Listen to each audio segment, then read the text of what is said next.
After failing to finish the sweep of the Yankees last night, the Dodgers back at it in the Bronx. Yes, they'll be coming back to L.A. after tonight's Game 5. But the question is, will they be coming home with the Commissioner's Trophy in hand, or will they be coming home to get ready for a Game 6? First pitch is 60 minutes away. Hi, everybody. Welcome to Leadoff L.A. John Hartung alongside Jerry Harrison Jr., Oral Hershiser. A second chance hole for the Dodgers to finish it off in New York and to win a World Series title. I know you don't want to hear this. I know the fans don't want to hear this, but they do have a third chance and a fourth chance because of the 3 games they won at the beginning. Dodgers don't want to use it. And you know what? In my personal opinion, I hope they don't use those chances. Yeah, listen, you get one mulligan. That's my thing. You know, John, when I play golf, one breakfast ball, that's it. Front 9, back 9, any other time you need it. They had that breakfast ball last night. Listen, you have a chance to win the World Series in the Bronx against the Yankees, beating their star pitcher, Garrett Cole. Take advantage of the opportunity, play great baseball, pass the baton on offense, catch it on defense. So you're saying you would rather not lose tonight, lose Game 6, have Game 7 go to the 9th inning and have Freddie Freeman hit a walk-off home run in L.A.? Wants that. Why wouldn't you want the most exciting finish in the history of Dodger baseball? To celebrate on the Yankees turf tonight. All right, let's do it. I want to go then. a little Michael Jordan. You know, I never talk about Michael Jordan ever.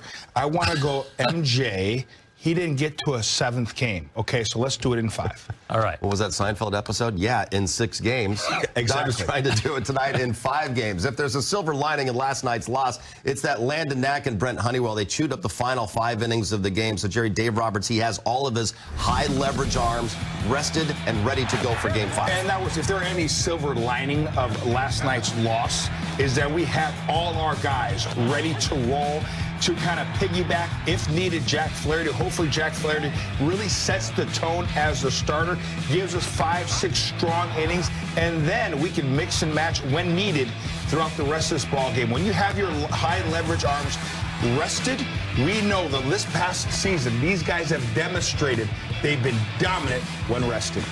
You know what? You got the result you didn't want, but you got it in the manner in which you did want to get it. That's what you got, and it's really in a good place because this bullpen of being fresh with the high-quality arms, you are looking at they could pitch 3 out of the next 4 days, and if they have to, that's the scenario the Dodgers is getting ready for. You would be in a terrible position right now if they'd used the high-leverage arms and lost by 2, and all of a sudden you are like behind the 8 ball, facing Garrett Cole with a non-rested bullpen with, oh my gosh, we've got at least an off day to get them refreshed. So trying to figure out how to get a win, now they're set up perfectly. All right, Jack Flaherty, he's going to be the guy getting the ball tonight, and the hope is that he can hand a lead to those high-leverage guys in the Dodgers bullpen. Kirsten Watson is on the road with the Dodgers at Yankee Stadium. She joins us now live with more on this Game 5. Hello down there, Kirsten.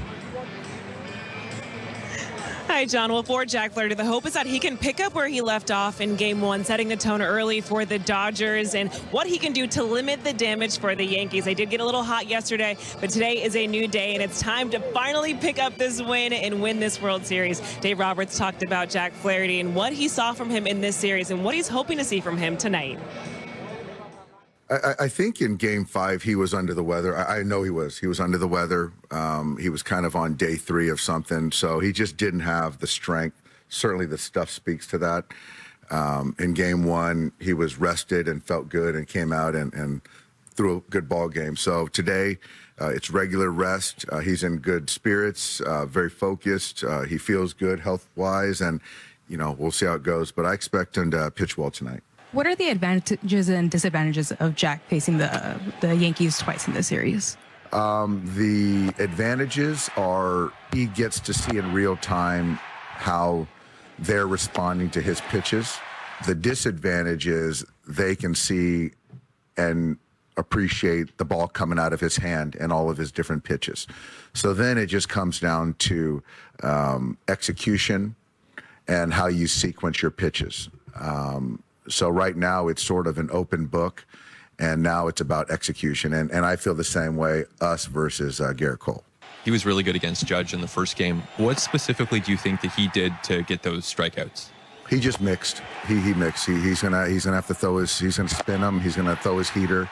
It just kind of when he does it, you know, when he sequences, and it's a cat and mouse. So Aaron knows exactly what he has.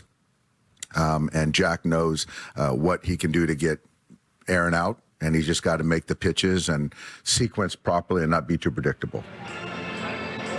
If you look back to the NLCS for Jack Flaherty in Game 1, he was excellent in Game 5. He wasn't executing his pitches as he was hoping to, but he was under the weather. And so even with that lack of execution, there was a downtick in velocity. Then you go to Game 1 of the World Series, there actually wasn't even more of an uptick in velocity, especially with that fastball, the command that he had. So the hope is that he can continue with that, continue to mix his pitches really well, and to set the tone for this one, putting his team in a good spot against the Yankees tonight, guys. All right, try to help his hometown team win a World Series tonight. Kirsten, thank you very much. And as she was saying, Jack Flaherty was great in Game 1 of the NLCS against the Mets. Then he gave up 8 runs to them in Game 5. Here in the World Series, he pitches really well in Game 1. Now he sees the Yankees again tonight. Oral, you made 3 starts against the Mets in the '88 NLCS and were great. 2 starts against the A's in the World Series, and you were great that second time. So take us inside the mind of a pitcher and how Flaherty can write a different script this time. Well, you've got to have your strength, and for me, it was a sinking fastball away from righties or away to lefties. For Flaherty, it is a fastball low and away, especially against the big right-handed hitters. Against Soto, he's going to have to move it around. He's going to have to be a different sequence all the time. But for certain guys, especially the right-handers, to be able to command low and away and then turn it into a chase with his breaking ball is key element. I really worry a little bit about Judge because he's starting to get command of the outside corner right now, knowing what to spit on and knowing what to go for. That's going to be key for Jack, is to know when to be on the plate there and when to be off the plate. That fastball, especially glove side to those big guns. Obviously, Giancarlo Stanton's another guy. Aaron Judge as well. You have to command that side of the plate and prove to the right-handed batter, I can hit that pitch with a fastball. That opens up that slider. You got to be able to mix and match. At the knees and slightly below the knees is where he needs to be. Occasionally come up and in with a fastball to those big right-handed hitters. But again, they know what he needs to do. It's all about executing. Keep us in this ball game, especially early. This is a strong Yankee lineup when they get the ball in the air. You want to try and hunt ground balls. I love what Yamamoto does. I love what Walker Buehler has done. I want Jack to do that same thing. Hunt ground balls, and if you do go up, make sure it's not one that they can actually get to. All right, really good Yankees lineup and a really good Dodgers lineup as well, as we take a look at how Dave Roberts is stacking things against Garrett Cole in this Game 5. You've got Shohei, Mookie, Freddie, and Teo 1 through 4. Max Muncy looking for his first World Series hit. Kike Hernandez is in center. Tommy Edman at short, batting 7th. Will Smith behind the plate. Gavin Lux in that 9th spot. Jerry, what sticks out to you? Well, I'm looking at Freddie Freeman. He has been outstanding. Obviously, 6 consecutive World Series games with a home run. That is ridiculous.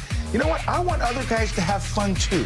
How about we hit around tonight? Everybody, multi-hit games, get on base, score a lot of runs. Yeah, Max Muncy and Gavin Lux, I would like for them to see them get going, because against Cole, you want some left-handed pop, so we really need Max to get in there to lengthen that lineup and link it together.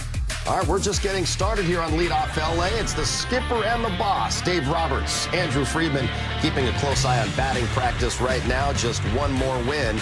Those 2 guys and all of us in LA will be celebrating the 8th World Series title in franchise history. Plus, if the Dodgers want to hoist that Commissioner's Trophy, they'll need to come up with the timely hits, something that's eluded them for much of this World Series, even with that 3-1 series lead.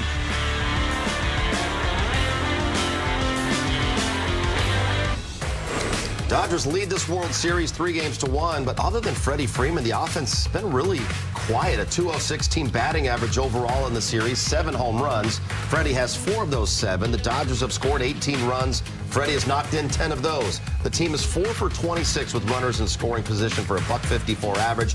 And with runners in scoring position and 2 outs, they are just 1 for 10. So in 4 games, the Dodgers have a total of 4 hits with runners in scoring position. There's no way you would expect them to have a 3-1 series lead with those numbers, Jerry. And you figure if they want to become champions, they're going to have to do better than that beginning tonight. We're extremely fortunate to be in this position, up 3-1. And I hope these guys got a chance to kind of look at those numbers last night after the game and then today in the hitters meeting. That is not going to get it done. They understand that. I think they've expanded their zone in the World Series. Once again, listen, the World Series, high-pressure stakes. Or, as you know, as you advance, NLDS, NLCS, and now to the World Series, everybody's watching. I think guys are pressing a little bit too much. Don't be afraid to pass the baton, take your walks. A lot of these swing and misses are out of the zone. okay? I think Max Muncy's pressing a little. We saw Shohei Ohtani on a 3-2 pitch. Normally he takes that for ball 4 to get on base. He's expanding the zone. Get back to basics. Understand, listen, if it's not there, pass the baton. Put the pressure on the pitcher when you have more traffic on the bases. You know, the Dodger lineup tonight has an easy plan. Make him get the ball down. They have not been good against high fastballs and high velocity all year, and that's why they're such a good all-around hitting team, that they hit the soft stuff, they hit the split finger, they hit the average fastball, they hit every pitch except for high velocity, and then when it's up, well, if they can lay off of that and make Garrett Cole get the ball down and get him in the strike zone, not just a ball or two above the strike zone where he lives, then they'll do fine. But if they chase and they don't lay off of this, they're in trouble. Garrett Cole is one of the best in baseball with that high fastball. I remember coming up to the minor leagues, I watched Pedro Martinez. I'm like, why are these guys swinging at the ball way up? Then I faced Pedro Martinez. I understood why. Because it looks like it's at belt high, and then at 15, 20 feet before it gets to the plate, it explodes up. Garrett Cole has that similar four-seam fastball. So you got to be disciplined. Belt high, let it go because it's going to ride up. Now, at the knees, you got to stay with it. That should be belt high. Get on top of it and be able to drive that fastball. Again, you have to be disciplined and get, if you do chase, or excuse me, if you do lay off those pitches, you're getting hitter-friendly counts. A fastball that's exploding is really a fastball that is not doing what everybody else's fastball does. It's actually disappearing on the hitter because they have an inventory of visually seeing what a fastball does when it starts at the waist, and it usually ends up at the knees or at the thighs. But when it starts at the waist and stays there, that's when it explodes to your eyes like, that didn't do what it's supposed to do. It doesn't rise, but it maintains its height longer than the other fastballs. Pedro's rose. Yeah, or when you see a team that is really struggling to come through with runners in scoring position, and you're facing a guy who's difficult like Garrett Cole, would you like to see them use more of a small ball approach? Maybe try to manufacture runs if you can. You know, Jerry says this all the time, two-strike approach right from the very beginning. You're just looking for contact, put the ball in play. You're looking to go the opposite way, so that way you stay on the fastball and the breaking stuff. If you do shorten up, there are multiple ways to do that. You can do it with your hands, but you can also do it with your leg kick and getting your foot down sooner. So whatever method is your particular tool to do that, yeah, I would recommend going a little bit more small ball. Absolutely, you know, that two-strike approach. And I remember talking to Greg Maddux when we were teammates. He said, how do you beat an elite pitcher? Get him in the stretch. You know why? Because usually when they're on the roll, they're not used to being in the stretch awful lot. So put him in the stretch, have some traffic early. Make sure you knock him off his game. Do not let him get on a roll. Hopefully play a little of that smart ball early and get some traffic on the bases. You know, the one thing a pitcher will show you, he will show you what he has command of within an inning, within his warm-ups. And what you want to do is take that side of the plate or that pitch away from him. If you can take that away from him, now he's uncomfortable. With Maddux, when we faced him, and I was a Cleveland Guardian/Indian, my hitters didn't listen to me the first time we faced him, and they took their normal batting stance. The second time I said, guys, are you ready to listen? Yeah. Everybody crowd the plate and take the outside corner from him because he doesn't want to pitch in. Yeah. He wants to pitch away and make you chase away. Take it away from him. Make the outside corner the middle of the plate. With Garrett Cole, they've got to take away the high fastball. And, Jerry, sometimes, as you know, Garrett Cole's one of those pitchers. You need to get him in the first inning if you can. Dodgers had some really good swings and good pitches to hit in that first inning last game. They just missed them. You know, the Guardians did a pretty good job. I think it was the second time around in the ALCS. They knocked him around a little bit because they laid off that high fastball and brought him back in the zone. Listen, I don't care who you are, Sandy Koufax, 88, Oral Hershiser, they don't want to walk you. So if you're laying off pitches up in the zone, it's 2-0, 2-1, they got to come back in the plate. They're going to challenge you a lot more. So be disciplined and be ready to square something up in the zone. All right, Dodgers have scored exactly 4 runs in each of the last 3 games. Twice it was good enough, but last night it was nowhere near good enough. Right now, let's head back to Yankee Stadium. Kirsten joins us again live with more. Hi, Kirsten. Hi, John. And if you look at last night for the offense, they did get things going early, but they were limited as the game went on. Dave Roberts today, he talked about what he saw from the guys yesterday in Game 4, and also talked about Max Muncy and what he's been seeing from him in the World Series.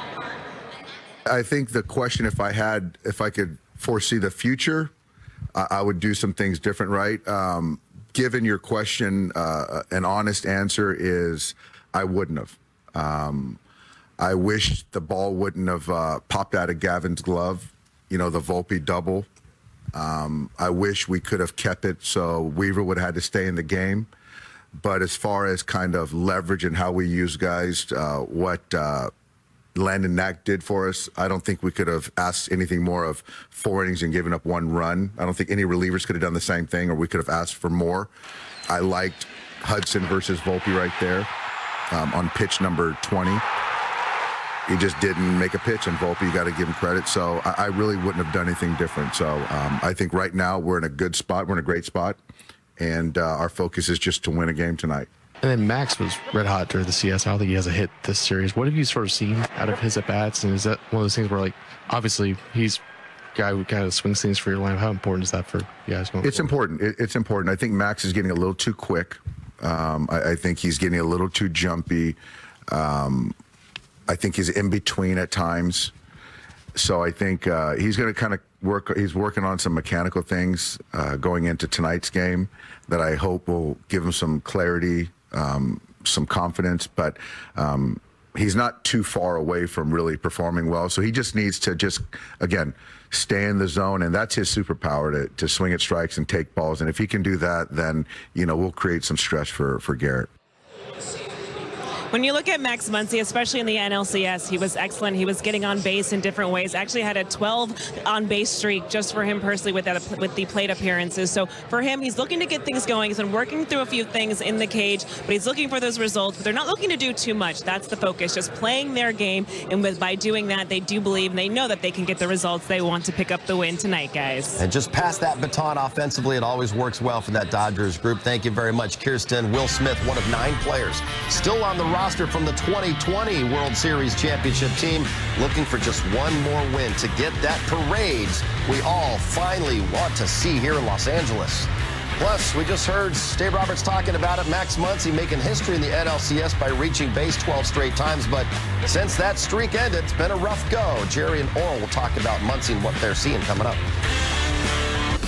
Max Muncy is still waiting for his first hit of this World Series. He had 3 hits in the division series against the Padres, had 5 hits, 11 walks in the NLCS. On left, you see the numbers those first 2 rounds. 468 on-base percentage, 3 home runs, 5 RBIs, but he's 0 for 12 in the World Series. He's walked twice and he struck out 8 times. And ever since Muncy's record on-base streak ended in the NLCS, he's 0 for his last 17 with 10 strikeouts. He's struck out 7 times in his last 9 at-bats, Jerry. And when he's 5th in the lineup, that's magnified even more those struggles. What are you seeing from Muncy at the plate? Well, simply, he's expanding his strike zone. Again, we know what Max Muncy, and Dave Roberts said it best, when he is not chasing and he makes and forces the pitchers to throw in the strike zone, that's his superpower.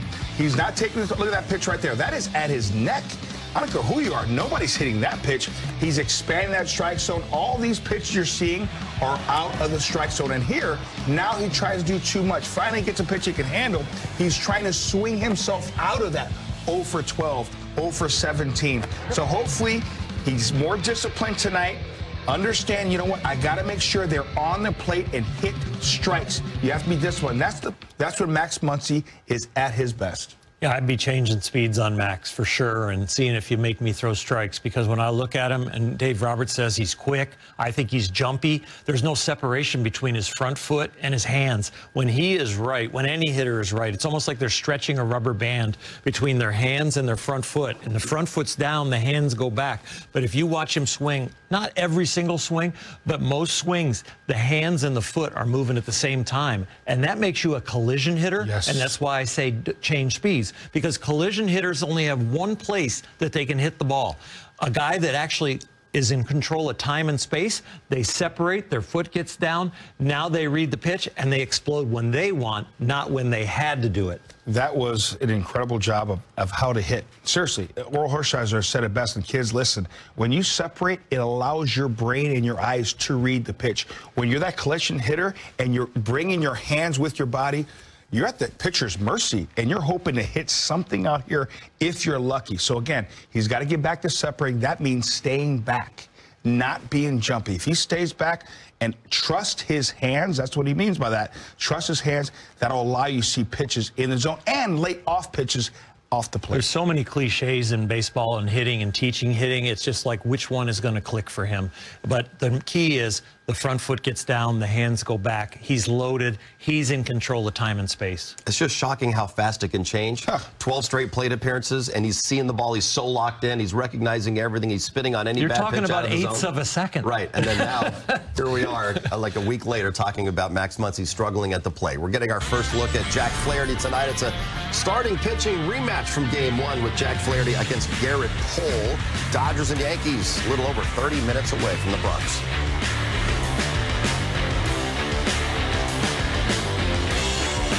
Defense was pivotal to the Dodgers' wins in Game 1 and again in Game 3, but last night they did not play a clean game defensively, Jerry. It's just a good reminder of the importance of being sound defensively, not giving the Yankees extra outs. Yeah, absolutely. When you get to this point, the World Series, everybody is a good team. They know how to play. You give a team extra outs, and Will Smith will tell you he should make this play. We saw Tom Edman, who's very sure-handed at shortstop.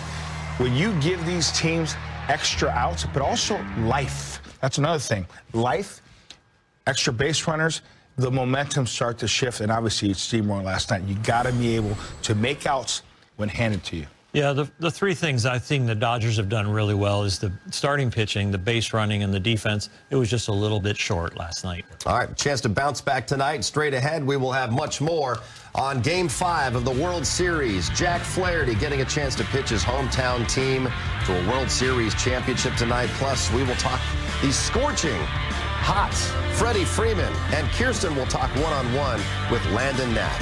Game 5 access coming your way right after the break.